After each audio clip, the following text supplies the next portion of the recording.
Coming up on SPCA Rescue, a miniature pony suffers a terrible injury. Holy hell. Are we now getting gravely concerned about this wound? It's potentially quite serious. A penguin with a severed flipper needs life-saving surgery. It's really hard to know how long that flipper's been broken and how long it's been without food and drink. And time is running out for a dog that's been up for adoption longer than any other. I've been here for such a long time now, I'm beginning to think nobody wants me anymore.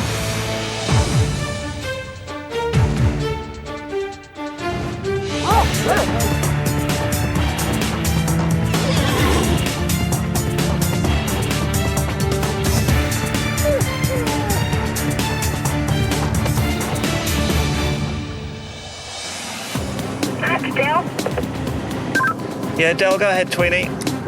In South Auckland, the SPCA has been asked to investigate a report of a little pony in big trouble. Just received a call there of a horse that's got an injury to its rump, so we'll head there straight away and assess the situation when we arrive. A concerned member of the public has given us a telephone call to say that one of these ponies here has got an injury to its rump around its tail area. Nobody lives at the property, so Derek heads straight to the paddock and makes a shocking discovery. As you can see, that's quite a gaping wound on the rear end of the horse there. The miniature pony appears to be coping with its terrible injury, but Derek knows it's only a matter of time before it becomes seriously ill. You can actually see it's quite gaping, so I'm quite concerned now that we make the phone call to get a vet out as soon as possible, and then we can chase up the owners and find out what's going on. Yeah, Del to the Ark. Go ahead. Could I ask you to call out the nearest vet over? Yeah, we'll go. Across town in Mount Albert, the SPCA has picked up another animal with a serious injury from unknown causes. I've just picked up this little penguin from Manukau After Hours Vet Clinic. It was found injured on Mission Bay Beach, where its wing was barely attached. So they have removed it, but it still has the bone hanging out. It's uncertain what severed this little blue penguin's flipper, but prime suspects are a dog or a boat propeller. Obviously he's not happy, but he's had antibiotics and painkillers. But can the penguin survive with just one flipper? Hi, Berend. Hi, Alicia. Specialist bird vet Berend Westerer is assessing its chances. Manukau After Hours clipped his flipper off. It was just hanging by the last little thread in the flipper. The flipper was dead, so... Yeah, you can see the bone still sticking out, so he needs further surgery to take the dead bone back to his shoulder. But he looks pretty alive and pretty alert. I've seen them before with one flipper, and they still swim quite well, and they do everything quite well, really. I'll operate on the penguin this afternoon, and then he can go to the Bird Rescue Centre and meet his other mates. This kind of injury is common among little blue penguins in the city harbour, but few get vet treatment. He's definitely one lucky penguin, so I'm going to come back this afternoon, pick him up after his operation and take him round to Bird Rescue. Look at these ones. At the animal village, a dog in the adoption modules has just notched up an unfortunate achievement. I've been here for such a long time now. I can be a bit naughty at times, it's just my way of saying I love you. I'm beginning to think nobody wants me anymore. I don't know why. I'm super playful and so much fun. Everybody here knows it. I just want to go home. Who's been here for 6 months. This couple is looking for a dog to adopt, but like so many other potential new owners, this one is not for them. Hello, Diesel. The Husky Shar-Pei Cross has now been in the adoption modules longer than any dog has before. He arrived about 6 months ago with a litter of 4. Diesel's the last one left, because no one wants him because he was the ugliest one of the bunch. He's just about a year old. Concerns are when a dog's been here that's long, they can sometimes go cage crazy, start chasing flies and racing at the glass, scaring the public. Dog handler Barbara has developed a close bond with Diesel, despite him not proving popular with the public. He's intelligent and he's eager to please, and he gets on really well with other dogs. He's never really been a problem. He's just an awesome dog. Diesel has shown incredible spirit to have survived 6 months in the kennels, But Barbara fears if he doesn't get rehomed soon, his mental health may deteriorate. Come on, go! He's done so well, but that can change. If they start showing any sort of bad behaviour, we just can't run with them, we just can't take the risk. You know, we just keep hoping he just keeps going like he is. One day, Diesel will find you a home, eh? You'll get one day. A special one, just for you. In South Auckland, Derek is waiting for a vet to arrive to treat the wounded pony. In the meantime, he explores the rest of the property and finds more horses and more problems. My concern is if you could look over here at the water that these two ponies have got in the bath here, it's obviously natural rainwater, which is stagnant. You and I wouldn't even consider drinking out of it, and it's sweltering, it's hot, and the horses need water. They're not going to drink that. I'd hate to think what there is in that, to be honest. With no water source nearby, it's unclear how these horses have been surviving. And then I carry on board 5 gallons of water on the van. It'll quench their thirst. It's not sufficient to actually give them a good drink, but something's better than nothing. Derek's attention now returns to the injured pony. The SPCA has called in vet John Prangley to assess its terrible wound. Holy hell. Looks like it's been like that for a fair while. Are we talking days or weeks or...? Possibly only days. It's unknown what caused this injury, but it can't be left untreated any longer. Problem is nothing's going to heal in the face of infection. You've got flies hanging around it, and I'm going to have to take that flap off. Yeah. Operation in the field then, by the looks of it.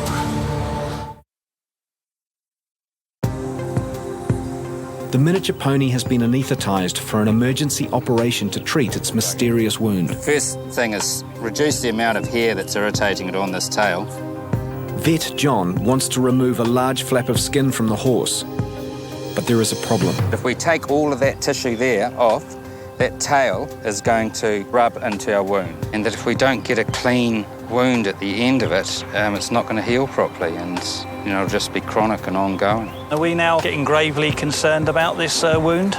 It's potentially quite serious. John has a difficult decision to make. Rather than cut, I'm going to try and work with what I've got and try and suture that down as a flap. Now, I don't think there's a great chance of it being particularly successful, but it will act as a cover. During a 1-hour operation, John does the best he can for the pony. So we've attempted to suture the flap down and protect the wound, and it'll really be to how well that flap takes. I just think that there's a chance now that we'll get a satisfactory remedy to what is obviously a bad wound in a bad place. While the pony is left to recover, Derek's attention now turns to finding its owner. Oh, okay, let's go. The little penguin with a severed flipper is about to undergo life-saving surgery. We're just gassing him down with isoflurane, which is the safest anaesthetic we can use. Vet Barron is removing a humerus bone left poking out of the penguin as a result of the injury. His body temperature's a little bit on the low side. I think the little man's not feeling that comfortable under anaesthetic. Surgery on penguins is fraught with danger. We try to be as fast as possible with bird surgery because they lose body heat quickly, it starts to compromise their breathing, and they die quite easily under anaesthetic. Hayley, do you want me to tube the little bird? It might be a good idea because he is really uncomfortable. The little blue penguin is showing increasing signs of distress. Just get the tubes down. If you just give it some artificial respiration. So at the moment I'm just artificially breathing for the penguin. Basically, it's just because he's not breathing correctly. But even on a respirator, the penguin is struggling. It's now a race against time to save him. It's really hard to know how long that flipper's been broken, how long he's been without food and drink. So I want to do this as quickly as I can. Back at the adoption modules, Diesel is still waiting for someone to love him. SPCA staff are doing all they can to make this dog seem more attractive. He's been here a long time. He was not like this when he came in. He was all over the place. He pulled on the lead, he spun around, he went everywhere. But Over here, they've worked with him and he's just come along nicely. Now you can take him where you want and he's a very good follower. That's what you need from a dog. Noel believes that good behaviour will overcome Diesel's appearance issues. What we're doing with him, turn him into a dog that anybody could walk along the road and be proud of. Because you see people going along the road, they're being dragged along, and they look across the road and they see someone walking along the way Barb was there. That is when people start to think, I'd like a dog like that, even if he ain't cute. Training keeps Diesel's mind occupied and helps him cope while he waits to be adopted. We're very, very lucky at this stage with Diesel that he hasn't gone cage crazy or turned on the other dogs. We've moved him from kennel to put him in with different flatmates. Just hope like someone comes along and sees the value in the dog that we do. Derek has had a breakthrough in his search for the owner of the wounded pony. I spoke with the owner this morning and he's agreed to come and meet me this afternoon at 2 o'clock where we'll discuss with him the injury to the horse. I've got to come and talk to you, Ken, about your horse. Very nasty injury, and what I've got to try and establish, Ken, is if any offences have been committed under the Animal Welfare Act. When did you first become aware of the injury to the horse, Ken? A few days ago, and it wasn't very much. One of the stands must have bit it. I didn't think it was serious. I mean, I've been a farmer most of my life, and I've seen injuries on cows and they heal pretty quick, you know. It wasn't enough to for me to get concerned about it. Ken says when he last saw his pony, named Tonto, it had a small wound he thought was due to a horse bite. That wasn't that bad, and I saw. No. Now, obviously... I don't want to lose him. No, well, if infection gets into there, we might be looking at a different angle altogether, if you know what I mean. Tonto is a show pony and does regular visits to local schools and fairs. I've had him for 20 years, had 20 years of pleasure out of him, and the kids love him. All the kids love him. Ken suspects one of his 3 stallions attacked Tonto in a fit of jealousy. So this has happened to you, Tonto? Naughty boy. You leave those big boys alone, they're too big for you. Ken is keen to ensure Tonto's ongoing care. Well, I don't want this to happen again, and I can see that these young boys here are getting to the stage now where they want to mate, and they're getting a bit hard to control. So the best thing for me to do is get them gelded. But Derek has another concern about Ken's horses. When I was here yesterday, the 2 horses there were in this particular that's right. surround here, and the only water they had access to was this. I certainly wouldn't put anything in there. Nothing of mine, anyway. No. To ensure the horses are well cared for in the future, Derek is giving Ken a formal notice. You're to work with Franklin's vets, take on board anything they say in relation to the welfare of the horse, and follow out any instructions that they give you. The SPCA will also be back to check Tonto recovers from his surgery. Berend is trying to save the penguin with a severed flipper, but there may be serious complications. With birds, the respiratory system goes right through to the humerus, so this bone will be part of the respiratory system, so you don't know how much of the lung system's been damaged because of the fracture. It's amazing that he survived so well so far. Up to 100,000 little blue penguins live along New Zealand's coast. Severed flippers are not uncommon, but few survive. Okay, I've cut off the humerus right at the scapular joint. I've removed it to an area which has got blood supply, and then I'm just sewing up the wound, and then we turn the anaesthetic machine off as fast as possible and just give him oxygen so that we don't run the risk of losing him. There are signs this little penguin has already been living with its injury for some time. I would think that it's been more than 2 or 3 days, because the bone was all dead and the blood was dry. He probably lost quite a lot of blood at the time. So, he may have been without food for a fair bit of time. But it's not on the clear yet. The other problem with penguins is that they vomit very easily. You can see he's shivering a bit now. So we need to watch him fairly carefully. At Mount Albert Vets, the little blue penguin is waking from its surgery. Hi, here to pick up the penguin. Brilliant. Surgery went well, so he's all ready to go. He's just waking up now. Okay. Thank you. No problem. For the next month, the penguin will be cared for by bird rescue volunteer Lynn McDonald. Hello. Oh, hello, you got a penguin. Yeah, this is the penguin that we picked up from the after hours clinic who had the injured wing, and he's had an operation to remove the excess bone. Okay. Only time will tell if the bird's respiratory system has been affected by the surgery. But a good test of its recovery will be whether it's ready to eat. Let's give it a go and see if he'll take some fish and see how he goes. He might not be too happy about this at this stage. Here we go. There you go. Oh, yes. Oh, he's loving that. This better be the last one. I better not overfill his tummy. Oh, that wasn't too bad, was it? 5 days after Tonto's emergency surgery, Derek and vet John have returned to check on his progress. But it does seem as if that's quite a nice bind. We'll just clean it up a bit and keep him on antibiotics. Despite John fearing the flap of skin would not bind, the wound is healing well.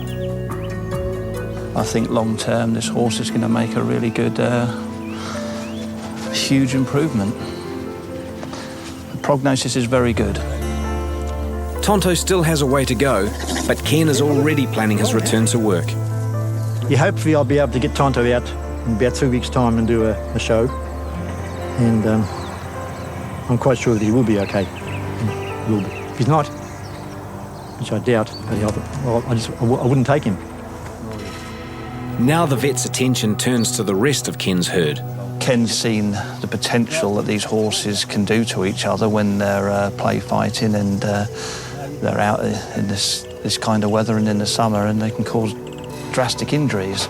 But it's just a very good example. He's taken it upon himself now to actually get them all gelded. Time has come when I don't want any more foals. And the only way to do it is to neuter them and hope they all calm down so they can all live together as one family, not in separate paddocks. Meanwhile, Derek checks that his other instructions have been carried out. The bath here, as we saw the other day, was manky. It was stagnant. It was no good for the horses at all. And it's nice seeing that he's taken the time to actually empty the bath, to scrub part of it, and it's now ready. The plug's in, ready to catch the fresh rainwater. So it's nice to see that he's actually listening and taking on board the things that we've been talking about. Derek is satisfied that Ken is working with the SPCA to take better care of his ponies, so he will be taking no further action. After more than 6 months at the SPCA, Diesel's fortunes may have finally changed. Diesel! Someone has decided not to judge this book by its cover. I read his story and thought he deserved a bit of a chance. I don't think Diesel's ugly. I like to go walking and running and stuff, and I want a buddy to come running with me. I don't know why it's taken 6 months for Diesel to be adopted. I can't see anything wrong with him. Before committing to adopting Diesel, Rebecca's flatmate Kieran is meeting him to make sure they get along. Unique. That's good dog. And with these words, Diesel's fate is sealed. Really happy, really happy. And the fact that they do a lot of exercise and jogging and stuff like that, just the best for him. That's exactly what he needs. Perfect match. I'm not going to cry. It's hard to say goodbye, but Barbara is relieved Diesel has finally found his forever home. No, I'm really, really happy. Awesome home. And really glad he's made it. Bye, Diesel. Be good. Awesome. Yes! The little blue penguin has now spent a month at bird rescue recovering from surgery and has picked up a name. This is Hillary. Once she got here, she just went from strength to strength. It's healed really well. It's still got part of a dissolving stitch there, which is about ready to come out. With only one flipper, Hillary can no longer survive in the wild, but she and 2 other rescue penguins have been offered rare homes at Auckland Zoo. I'm pretty sure it'll do quite well in captivity because it doesn't mind humans. It's quite receptive to being handled. Zookeeper Tanya Shannon is taking the penguins to their new home. This is the one that came from Uruguay, and it came into us as a little tiny fluffy chick. This one here came from Kari Kari, and it's actually in the molt at the moment. And this is Hillary. Hi, Hillary. These guys are going to be joining a group of 8 other penguins down at the new sea lion and penguin shores at Auckland Zoo. That'd be lovely. All rescues that can't be released into the wild, so these ones will be perfectly at home at the zoo. They certainly will. And she goes. Hillary seems bewildered to be on the move again, but this should be the last leg of her unusual journey. A month after his surgery, Tonto is pleasing crowds at a Mangere shopping centre. The wound on Tonto's rump has healed beautifully, and the little pony seems unfazed by his ordeal. Here we go. I just love doing it. I think Tonto loves doing it too. You know, it's just amongst people, giving kids rides. I like to see the kids, smile and happy, getting on off the gig. And what's his name? How old is he? And all this sort of stuff. It's good. You're a star, right? At Auckland Zoo, the 3 rescued penguins from Birdwing are being introduced to their new home. what do you reckon? So we're just introducing these guys just into their new environment and just making sure they're all right with it. They seem to be pretty calm, so that's nice. The penguins will spend the next month in quarantine before moving to a new penguin enclosure. That's wee Hillary, so we'll see how she goes with her, her one flipper. Oh, there you go. Good girl. Hello, Chicky. Oh, a nice bathe. Is that good? Oh, there you go. Good girl. She copes really well. I mean, she may not have seen water this deep since she had her injury. So just for us to be able to leave them here overnight and make sure that they are going to be okay. They found their little bed. They might just hang out there for the rest of the day. So the noises that you can hear are just them communicating with each other. And that's completely normal. They can be quite noisy. After losing a flipper and surviving risky surgery, it's a happy outcome for Hillary and her bird rescue friends.